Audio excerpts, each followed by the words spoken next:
Doim to'qlik yaxshi emas. Doim to'q yurishlik insonni qalbini qotiradi. Qalb qotsa, och odamlarning holatini tasavvur qila olmaysiz. Inson o'zi yegan zarbani boshqa odam tasavvur qila olmaydi. Siz yegan zarbani o'rnidan o'sha yeganda keyin tasavvur qiladi. Ochlik insonni boshqa ochlarni tushunishga imkon tug'diradi. Shuning uchun och bo'lish yaxshi. Ayniqsa bo'ydoqlar.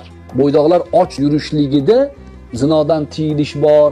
Oshqozonda ovqat bo'lsa, miyani faoliyatini katta qismi o'sha oshqozondagi ovqatni hazm qilishga sarflaydi. Yurakning qon aylantirishligi o'sha oshqozondagi reaksiyalarga sarflanadi. O'shaning uchun qorni to'q odamni uyqusi keladi. Shuning uchun miyaga qon yaxshi bormaydi. Och odamni uyqusi kelmaydi zotan. Nimaga? U miya ishlaydi unda. O'shaning uchun nafsni tarbiyalashlikda ochlik eng zo'r.